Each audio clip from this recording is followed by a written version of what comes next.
उत्तराखंड में कांग्रेस के मुख्यमंत्री पद के दावेदारों में शुमार रहे डॉक्टर हरक सिंह रावत दिलचस्प संयोग से गुजर रहे हैं। जिस तरह टिकट बंटवारे के वक्त हरक की दावेदारी डोईवाला से कई पड़ाव तय कर रुद्रप्रयाग तक पहुंची, ठीक उसी तर्ज पर मुख्यमंत्री पद पर उनका दावा तो मुकाम तक नहीं पहुंच पाया, लेकिन मंत्री पद की शपथ न लेकर उन्होंने उप मुख्यमंत्री पद को लेकर चर्चाओं को हवा जरूर दे दी।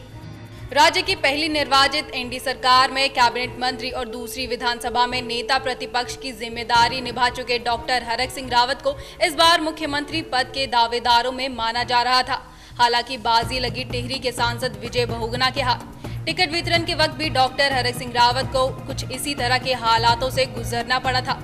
उनकी दावेदारी जिले के डोईवाला सीट से मानी जा रही थी और वे लंबे समय से इसकी तैयारी भी कर रहे थे, लेकिन उन्हें टिकट नहीं मिला। बाद में उन्हें डोईवाला की बजाय पौड़ी जिले के यमकेश्वर व चौबट्टा खाल की सीट से चुनाव लड़ने को कहा गया, मगर आखिर में मिला रुद्रप्रयाग सीट का टिकट।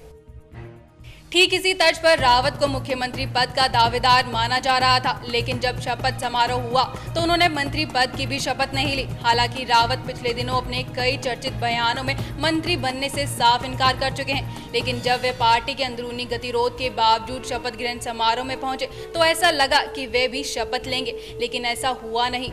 वैसे कांग्रेस ने आन मौके पर एक निर्दलीय दिनेश धन्ने का नाम मंत्री बनने वालों की सूची से काटकर मंत्रिमंडल में एक जगह खाली छोड़ी हुई है। इसे माना जा रहा है कि इस खाली जगह को रावत भर सकते हैं और जल्दी उन्हें भी शपथ दिलाई जाएगी। हरक सिंह रावत ने भी इशारों में कहा कि हम समाधान के बहुत नजदीक पहुंच गए हैं। जी अब सवाल ये खड़ा होता है, क्या मान लिया जाए कि जो डिप्टी सीएम का जो पद था, क्या उस पर सहमति नहीं बन पाई है? देखिए, मैंने कहा हम समाधान के नज़दीक है और बहुत सारी चीज़ें समाधान की ओर आगे बढ़ी हैं और आज निश्चित रूप से हम समाधान के नज़दीक पहुंचे हैं और समाधान निकलेगा। हम सोनिया गांधी जी पे हमको भरोसा है और निश्चित रूप से माननीय विजय बहुगुणा जी से भी मेरी आज बातचीत सुबह हुई है टेलीफोन से, और माननीय हरीश रावत जी भी लगातार 2 दिनों से मुझ पर दबाव बनाए हुए हैं। माननीय चौधरी बीरेन्द्र सिंह जी से भी आज बातचीत हुई है, गुलाम नबी जी, सभी हमारी पार्टी के वरिष्ठ नेताओं से मेरी बातचीत हुई है और निश्चित रूप से कोई न कोई रास्ता निकलेगा और वो एक ऐसा रास्ता होगा जो प्रदेश की बेहतरी करेगा।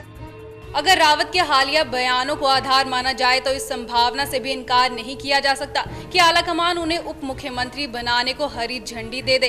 हालांकि इस संभावना पर इस वजह से सवाल भी उठ रहे हैं कि मुख्यमंत्री गढ़वाल मंडल से ही है और क्षेत्रीय संतुलन के लिहाज से उप मुख्यमंत्री पर भी गढ़वाल के हिस्से आना मुश्किल है। लेकिन जिस तरह से कांग्रेस में सरकार चलाने के लिए समीकरण साधे जा रहे हैं, उसको देखकर तो लगता है कि कांग्रेस में कुछ भी हो सकता है।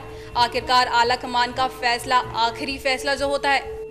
सौभाग्य मिथिला के लिए चैनल हेड जयपाल सिंह की रिपोर्ट।